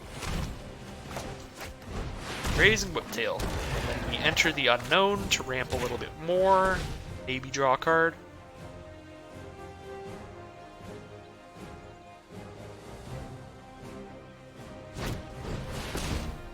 Pounce. Wow. Alright. Well, we're not in the greatest position. Okay, we're in a tremendously bad position. Okay, never mind. I thought that was going to be a 4/3. Luckily, they just drew lands off of it, but that's still really good. So I think we just drop Dreadmaw because it's like a really big blocker. We need them to just not have an answer to it, or we're just dead. The other option is to play a Hardy Veteran to block the 2/1 or the 1/1, and Brassicas Contempt the 4/4. Either way, this Journey to Eternity is ending up very awkward in this hand, because we're just so far on the defensive here that we're having to play out creatures and always be interactive with our opponent, to where, like, we don't have time to cast this Journey to Eternity. We will probably have time to play it next turn if they don't deal with the Dreadmaw, which is nice. We have to just block River's Warden. If they River Herald's Boon to kill Dreadmaw, that's okay. It's definitely better if they don't. And it looks like they didn't River Herald's Boon, but they might have something else. Hunt the Weak to deal with it. Okay. That's fine. Yeah, they traded 3 cards to deal with it, so now we just drop this big lifelinker, and hopefully that stops the aggro. Ooh, I need 1 more land to play that thing. I guess it's going to the library. Need 1 more land for that. We're not quite there yet. Definitely hope that we have... Oh, no. Okay. So I think I can recover, because now we play a Hardy Veteran, Brassicas Contempt Dreadmaw, and just gain 1,000,000 life. Oh my god. I think we're stabilizing, guys. And girls. We are gaining a lot of life. Oh no! Storm Sculptor on a Jade Light Ranger? That's really good. Auto Tapper screwed them over, though, unless they have another forest in their hand. Okay. Wow, so they get to explore 2 more times thanks to that. We're just going to cast out the Spineback now, actually. So we just have this Journey to Eternity just for, like, bonus memes. Just in addition to all this other stuff. They're going to do the double block to get rid of the lifelink. Alright. So now we are the ones who are at 20. We're actually not quite at 20. We're at 18, but still. So Journey to Eternity is actually not super good against blue decks, because a lot of the removal just taps down your creatures and stuff, so I kind of don't want to just play it out here. I kind of want to just make 4/4s. What's the worst that can happen if I attack here? They have like a really good pump spell. I guess I just attack with the Hardy Veteran, and then I block with the 4/4. I am just going to play my land here.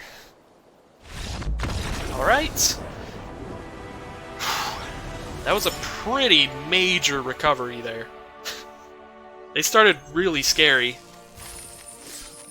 But then we ended scarier. So this is 6 wins, 2 losses. This is also just a major recovery in the terms of wins and losses.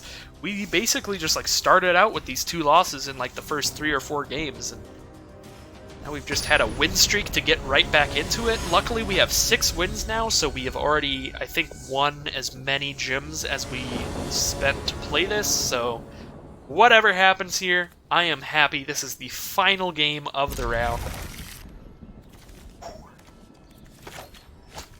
We took this deck way farther than it seemed at the start, because we got some losses very early. But you never know. You never know what could happen. So we've at least got the 6-3 here, so that's very good, and I'm very happy, because even like 3-3, I'm not unhappy unless I get lower than 3-3. Then I'm like, wow, I did worse than average. It's bad. Alright. So opponent is currently on mono white with Legion's Landing. We'll see if I'm playing standard right now. If they just play like double Snubhorn Sentry next turn somehow, then it's like, ooh, we're playing standard now. So, Tomb Robber on turn 3. He's probably just gonna get killed by something real quick here. Looks like my opponent kept a risky keep here. Just double planes with Legion's Landing? Or do they have the land and they're just waiting till main phase 2? Alright, they do have the land. That is the 3rd planes into Legion Conquistador. We'll see how many copies they have. So far, just 1. Maybe they are on the 2 copies of Legion Conquistador deck. We'll find out. They might have a 3rd copy and it's just stuck in their hand. I could hit them for 1 with the Tomb Robber. That's probably okay. I don't think I'm blocking with it. I do have 5 mana, so I can cast everything in here except for Queen's Agent, which is probably okay. So maybe I do just discard a card. Just discard this forest to explore? Probably not. I think I just attack them for 1 because I'm not going to block with him. And then next turn I'll play Queen's Agent, and then I start playing my 5 mana cards.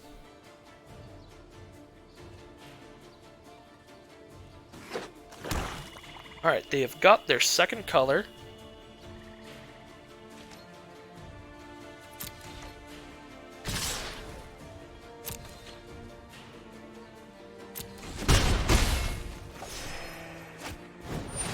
Vampire Revenant.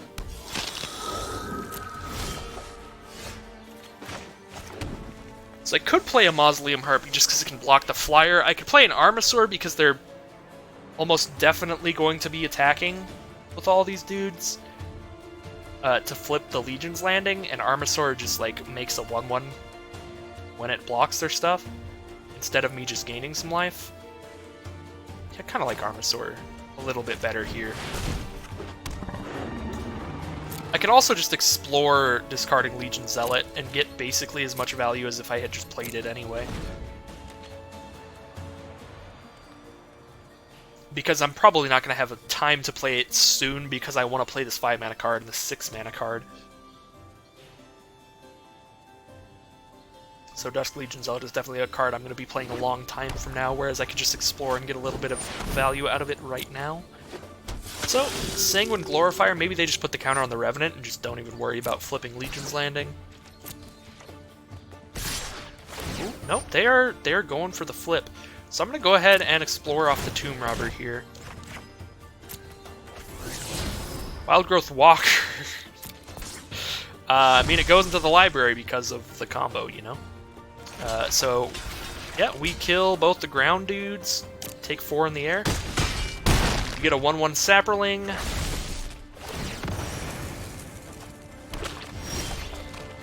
So I definitely need to gain some life. So do I just Wild Growth Walker and discard these dudes? Probably not. I guess I don't need to gain life immediately, so I just cast Wild Growth Walker. If I'm in a spot where it looks like I'm going to have to gain life or get screwed, I can discard one of these. I really don't want to. But yeah, I think I just attack like this and save the 1/1 as a chump blocker. next turn I cast Queen's Agent, that'll gain me some life off the Wild Growth Walker and get me a decent dude on board, and then I play Mausoleum Harpy later to block a Vampire Revenant.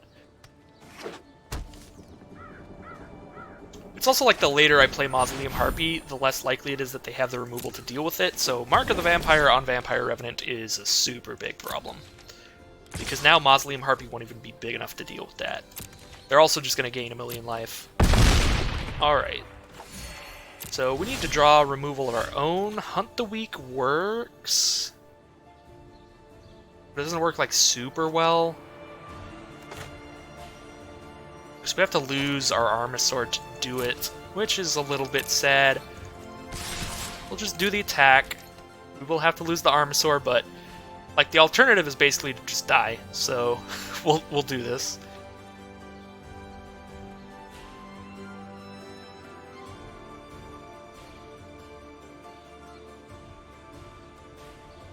Maybe opponent is thinking about using a pump spell. If they have a pump spell, I'm doomed.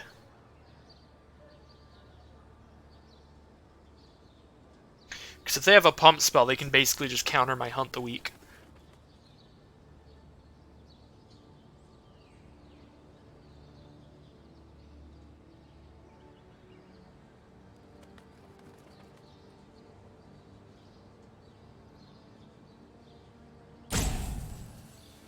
Opponent's going to the think tank. They are Professor X in that room with all the monitors right now. Alright. Hunt the Weak, no response, please. Yes! Okay. I was so scared they were going to pump spell and I'm just dead. This way, I have a chance. And if I survive till next turn, I have a much bigger chance, because then I just drop Queen's Agent, gain some life, and then start gaining life off the lifelink.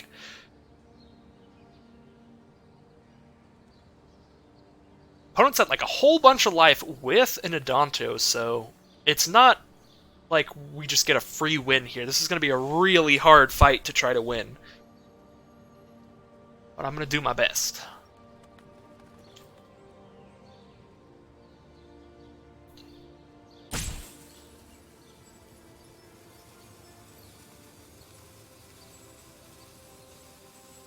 Oh no, don't kill the Wild Growth Walker. Luminous Bonds it? That's fine. I can still gain life off of it. Interesting choice, though. I guess, well, because I have the Tomb Robber out. Okay. We'll block that, so I don't just die to a pump spell. Mausoleum Harpy would be good to have out sooner here, but I think I need to play the stuff that gains life first. Unfortunately, because I am going to be just trump blocking with this other 1/1 as well, so Harpy would get bigger, but do not think it's going to matter. So Queen's Agent, I get to gain 3 life off the Wild Growth Walker, which is nice, and then hopefully start gaining some life off of its lifelink. Would love to have a non-land card on top to make sure that it's a 4/4. Unfortunately, it is just a land, but I can cast a Spineback thanks to that, so that's okay.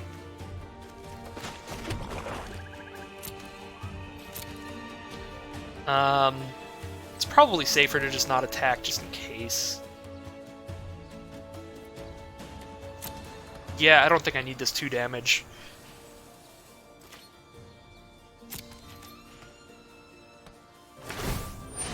Like, yeah, I attack, they make a 1/1, they take the 2 because it has Menace, so it's probably a fine attack. I'm trying to be really safe here. Twilight Prophet. Don't just bomb me out, come on. That's pretty lame. So, opponent now has a 2/4 flyer on the board, and they draw 2 cards a turn. And they just drain life from me every time they draw a card off this thing. I think that we have just lost to that. We're definitely going to have to draw Brassicas Contempt basically immediately, or it's completely over.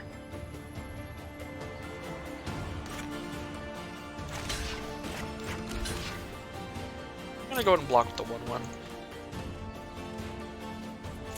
Come on, Brassicas Contempt.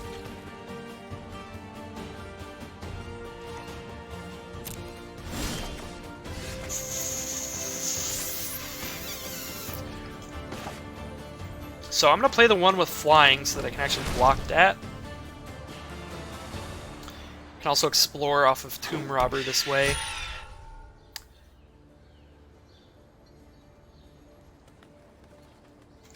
Let's go and explore one card here and see what happens.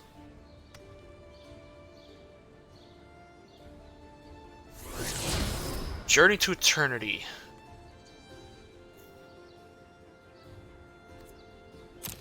Yeah, I think we put that on the library.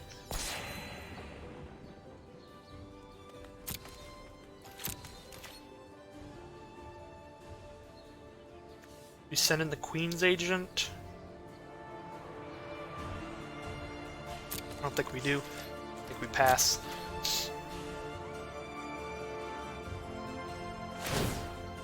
These 1/1 tokens are becoming a super problem. So yeah, the big problem with the Journey to Eternity here is I don't have any way to get them to kill one of my creatures. But like, if I could just get them to go into combat ever after I cast Journey to Eternity, that would be so good. As it stands, I'm probably going to cast Journey to Eternity on Queen's Agent, and then it's just never going to die.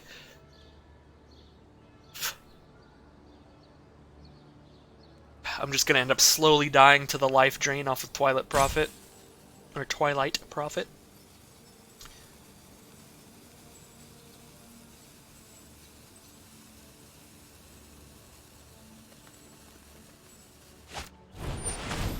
There's the Liege and Lieutenant. All the dudes get +1/+1. Guess I could put it on Mausoleum Harpy and then, like...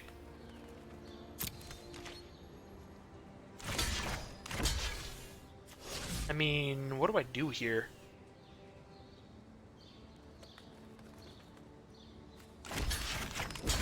Do I just give up on the Tomb Robber plan, and then I block like that so that my Mausoleum Harpy's like big enough to block Twilight Prophet?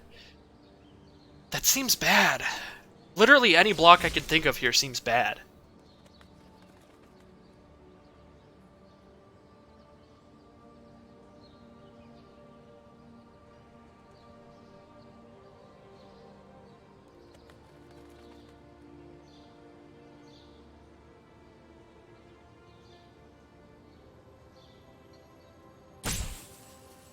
Taking 7 puts me so close to death.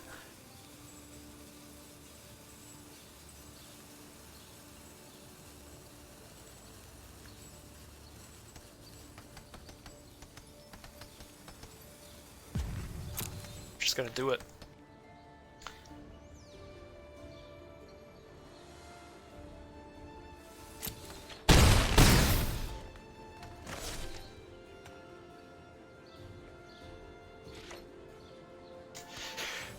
So I can gain 3 if I discard Spine back here. But I can just do that later because Journey to Eternity only costs 3, so I think we just let it be my turn now. Fortunately, I don't have like a sacrifice outlet to get this Journey to Eternity to flip, which like really sucks. So I think it's a lot more likely I can get the Mausoleum Harpy to die than I can get the Queen's Agent to die, so I'm actually going to put it on the Mausoleum Harpy, even though I'll lose some value that way. If I put it on Queen's Agent, I can only get it to die if they attack with their ground dudes, whereas Mausoleum Harpy, if they attack with anything, I can flip my Journey to Eternity. However, depending on what they draw off of the Twilight Prophet, I could just die immediately to whatever is getting top-decked here. I am absolutely not attacking. They have a whole bunch of dudes, and they're going to have another one from the Adonto.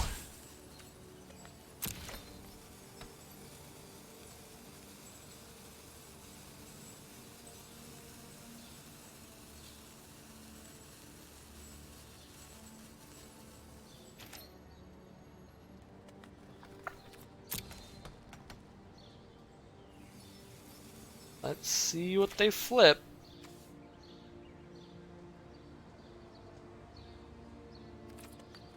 I think I have to... I don't know how the triggers work. I think I actually have to just discard the Spine back right now. Because I think that they reveal it and drain me at the same time. Like, I can't respond to knowing how much damage it's gonna be. I think. I'm not for sure.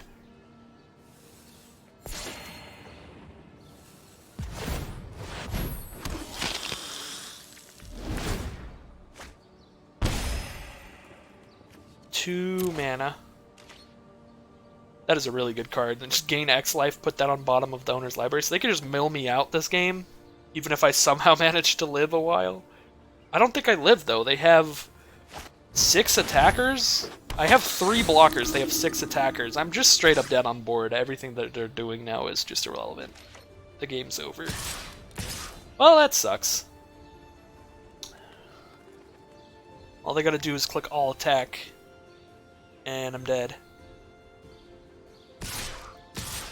There they go. They found it. They found it. Nope, this is the only one that can block the flyer. We block there, we block there. I guess we take 4 and gain 3, so we actually survive this way. Which is funny. Because they didn't attack with the Legion Lieutenant. If they literally just attacked with him as well, I would have been dead. But they didn't.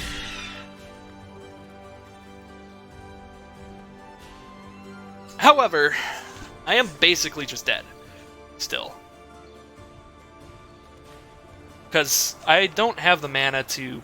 I should have just milled the Whiptail, because I don't have the mana to play Whiptail and use the Cave of Eternity, because that would require 9 mana. Here I only have 7. So we're just going to, like, return Queen's Agent. I guess I get to explore the Whiptail and gain a little bit of life.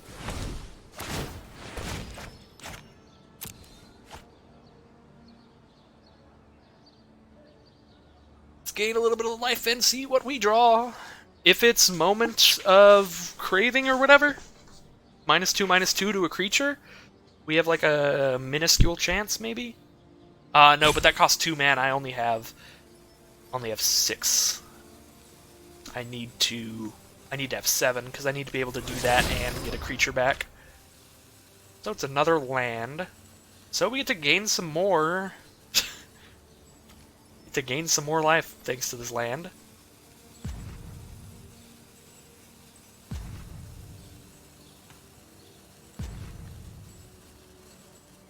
So we get to explore again.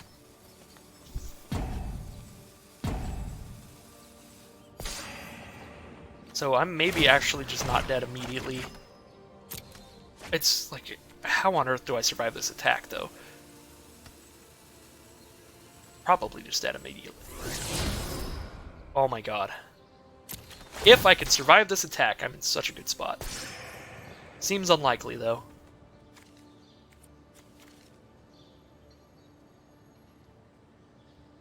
So we return Queen's Agent to gain as much life as possible.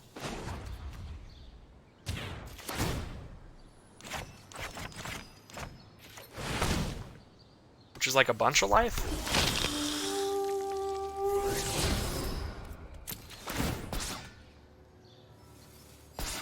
And then we hope that they just hit a land off of the Twilight Prophet.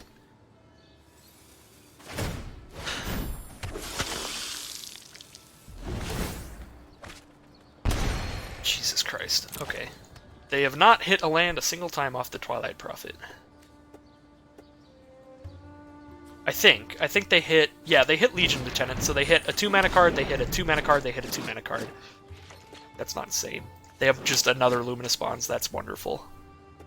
Well, this is what happens when your opponent gets to draw 2 cards a turn and drain life from you while doing so.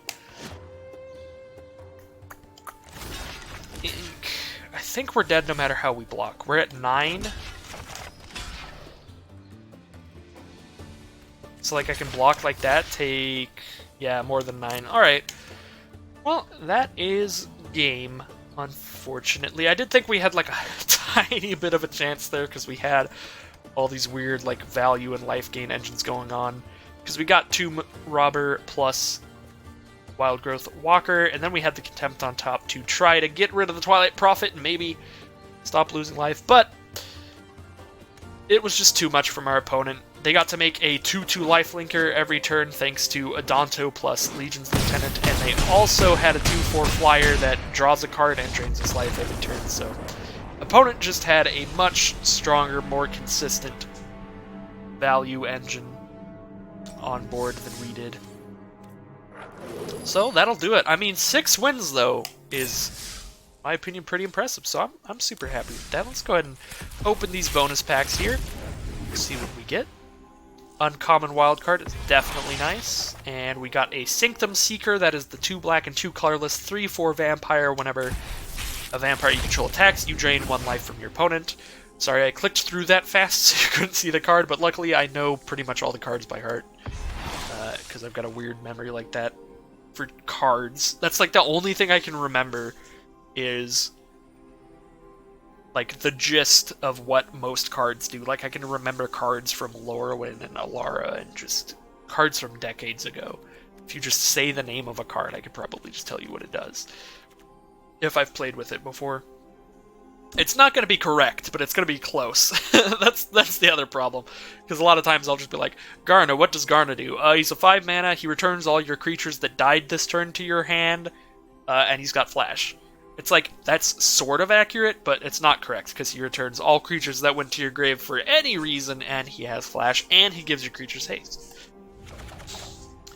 But yeah, that's kind of my card memory. Anyways, sorry for rambling. Thank you all for watching another ranked draft of Rivals of Ixalan, the final ranked draft of Rivals of Ixalan before the things rotate here.